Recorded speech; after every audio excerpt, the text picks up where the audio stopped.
आपने अक्सर सुना होगा, बड़ी मशहूर एक कवाली है कि हज़रत बिलाल ने अजान नहीं दी थी तो सूरज ही नहीं निकला। और सर वो कवाली बड़ी हिट हुई है। हज़रत बिलाल के साथ हमारी वैसी अकीदत है, नबी इस्लाम के वो मुअज़्ज़िन भी थे और आशिक़ रसूल भी थे। और सही बुखारी में आता है कि हज़रत उमर कहा करते थे, अबू बकर हमारे सैयद हैं जिन्होंने हमारे सैयद बिलाल को आज़ाद किया। एक अरब का कुरैशी सरदार जिनके मिजाज में नहीं होता था किसी हबशी को कोई वक़्त देना, इस्लाम ने उनको इतना एजुकेट किया कि वो एक हबशी को कह रहे हैं सैयदना बिलाल। ये हज़रत उमर के मिजाज में कहीं बैठती नहीं थी बात। इस्लाम ने कैसा फतह किया इन लोगों को, बनु अदी के सरदार थे वो। तो अब सैयदना बिलाल के बारे में आप देखें, मशहूर कर दिया कि जी वो अजान नहीं दी तो सूरज नहीं निकला। उस वक्त तक सूरज निकलेगा जब तक बिलाल अजान नहीं देंगे। वो मैं भी बचपन में एक वाली सुना करता था, आप लोगों से अक्सर सुनी होगी, लेकिन आज तक हमने कभी इसकी इंजीनियरिंग की कि लिखा कहाँ हुआ है, ये वाकया सही है कि नहीं। मैंने इसकी इंजीनियरिंग की सही मुस्लिम से, कि सही मुस्लिम शरीफ में हदीस है कि ग़ज़वा तबूक के मौका पे जब नबी इस्लाम वापस आ रहे थे तो रात का आखिरी पहर हो गया।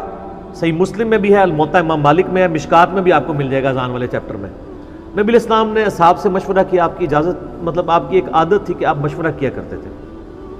तो सहाबा ने कहा कि इस तरह करते हैं कि थोड़ी सी आंख लगा लेते हैं, फजर के वक्त उठ जाएंगे। आपकी ख्वाहिश ये थी कि नमाज पढ़ के ही सोएं आप, कहीं ऐसा ना हो आंख। तो सहाबा ने कहा या रसूल अल्लाह ड्यूटी लगा देते हैं हज़रत बिलाल की। आगे मैं बात कर रहा हूँ कि हज़रत बिलाल अज़ान नहीं देंगे तो वैसे ही सूरज नहीं निकलना, तो कज़ा होने का तो खतरा ही कोई नहीं। ये इन्वर्टेड कामा में सैयदना बिलाल को एक ऊँट पे बिठाया गया, सही मुस्लिम के अल्फाज हैं। और जो मशरिक़ की तरफ पौ फूटती है, आपको पता है सुबह सादिक की भी एक पौ फूटती है, जो अनाउंसमेंट होती है ख़त्म सहरी की और रात के ख़त्म होने की और तुलुए फजर की। और जब सूरज बाहर निकलता है वो तो तुलुए आफ्ताब होता है। वो फूटने की तरफ वो खड़े हो गए कि मतलब वो ऊँट पे बिठा के कि भाई जैसे ही वो पू फूटेगी मैं सबको जगाऊंगा।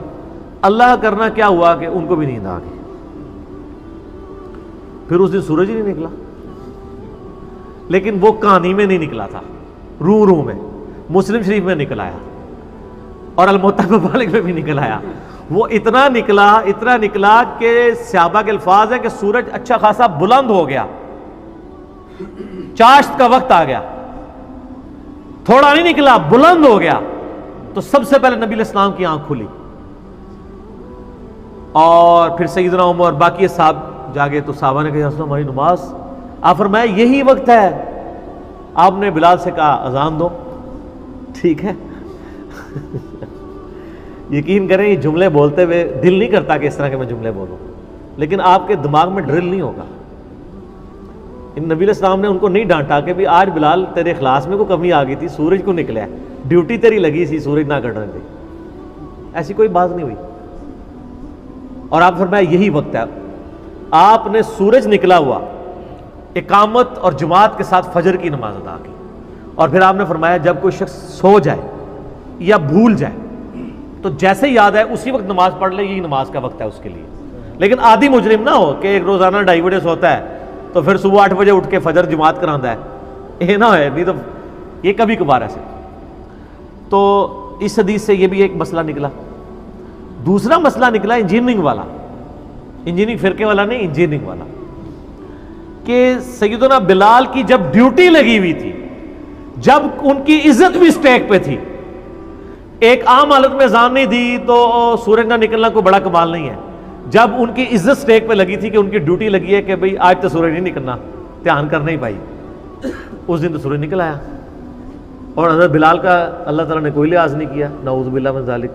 सर वो दूसरी कहानी थी, ये मुस्लिम शरीफ है, इस तरह नहीं सूरज रुका करते, ठीक है। ये सब की सब कहानियाँ चल रही हैं, इन कहानियों के ऊपर हम कहते हैं कि ये रू ना लगाया करें, सच्ची बात बयान करें।